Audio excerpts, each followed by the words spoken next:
একটা কেওড়া ফুল পাইছি, আমি এখন এটা একটু খাওয়ার চেষ্টা করব। দেখেন আগে এটা ধুয়ে নিম একটু ভালো করে। তো এই যে কেওড়া গাছের শিকড়গুলা দেখা যাচ্ছে।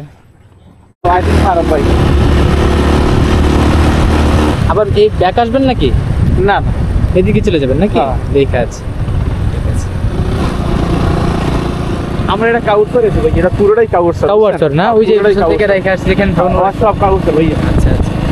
তো আমরা চর হয়ে পার হয়ে পুরা মানে ওয়াইল্ড একটা অ্যাডভেঞ্চারাস ফিল নিয়ে ভাইয়ের সাথে আমরা যাইতেছি। এখন কোন জায়গায় যাই ভাই?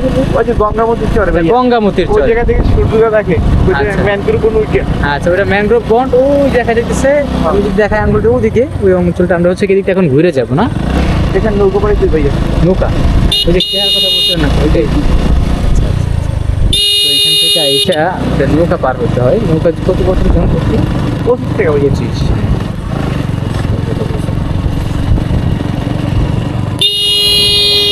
দর্শক, যদি মোটরসাইকেলটা না নিতাম তাহলে, বিশেষ করে এই ভাইয়ার মোটরসাইকেলটা না নিতাম তাহলে হয়তো আমি এই জায়গাগুলো কখনো জানতাম না যে এরকম আসলে জায়গা এক্সিস্ট করে, মানে আছে এরকম জায়গা। আসলে এই যে একটা কমল করতে,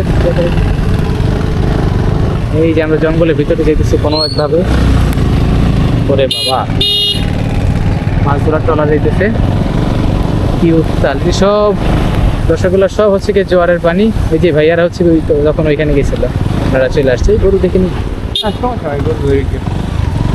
বিসমিল্লাহ।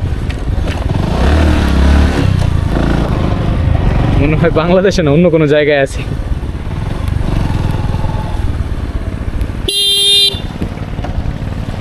এই হচ্ছে কি সমুদ্রের শেষ প্রান্ত, এটা হচ্ছে খাল। এখানে ওনার নৌকার জন্য অপেক্ষা করছে।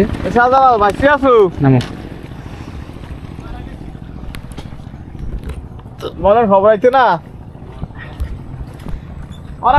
দর্শক, আপনাদেরকে যদি এই জায়গাটা দেখে, আসলে এই জায়গাটার বর্ণনাটা যদি বলি, দেখেন জায়গাটা কেমন। মানে আমি আমার লাইফে কখনো এরকম জায়গা দেখি না আসলে। তো পাহাড় দেখছি, আমি অনেক জায়গা ঘুরছি আলহামদুলিল্লাহ। তো কুয়াকাটা আমি এই নিয়ে 3 বার আসছি, কিন্তু এরকম জায়গা আমি কখনো দেখি না। এই দেখেন জায়গাগুলা, মানে কি ঘন একটা জঙ্গল। এই খেয়াল করেন, এই যে ঘন, ছোট ছোট মাছের মতো কি জানি লাফাচ্ছে দেখেন। ওই যে মানে বিরাট ঘন একটা জঙ্গল। আমরা খেয়াল করি এদিকে ছোট ছোট কাঁকড়া ছিল, আর ওই সামনে দেখা যাচ্ছে শামুক, মনে হয় না ফুল এগুলা। মানে কি ভয়ঙ্কর একটা অবস্থা দর্শক, মানে বলার মতো না।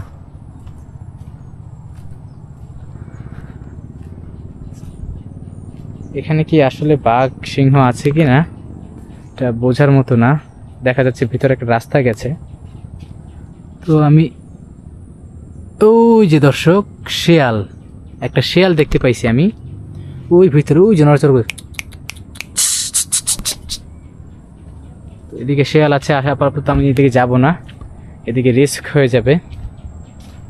তো এদিকে আরো ভিতরে জঙ্গল, মানে এক কথায় মাথায় হাত দেওয়ার মতো অবস্থা। কি সুন্দর একটা জায়গা, মানে এই মোটরসাইকেলওয়ালাকে অবশ্যই ধন্যবাদ দেওয়া উচিত এত সুন্দর জায়গাগুলোকে দেখানোর জন্য।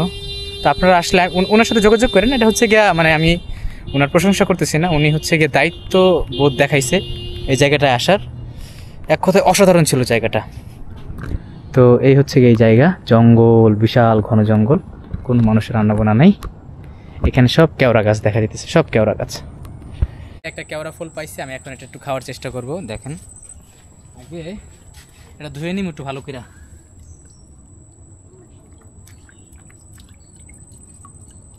বাই দ্য ওয়ে, কেওড়া ফলের স্বাদটা হচ্ছে কিছুটা টক, জলপাইয়ের মতো। এটা যদি আপনি লবণ দিয়ে খান খুবই মানে ভালো টেস্ট পাওয়া যায়। অসাধারণ দর্শক, অসাধারণ। কালারটা দেখতেছেন, পুরো জলপাই। একটা ফ্লেভার আসতেছে, দেখাই। এই যে সেই দর্শক, সেই আপনারা আসেন কেওড়া বনে কেওড়া খাইতে। তো এই যে কেওড়া গাছের শিকড়গুলা দেখা যাচ্ছে,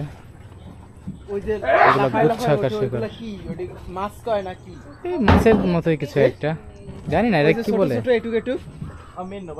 মেন্ন, হ্যাঁ মেন্ন বলে। ওইগুলা দিয়ে যে মাছ ধরতে নেয় নাকি? না, এগুলো এমনি হয়। তো এটা হচ্ছে গিয়া বলতে পারেন সুন্দরবনের মিনি ভার্সন। খুব সুন্দর জায়গাটা, নিরিবিলি। মোটরসাইকেল এখন আনলোডিং হচ্ছে। এটা এখন উঠাবে আমাদের জাবেদ ভাই, আস্তে করে, হ্যাঁ সাবধানে।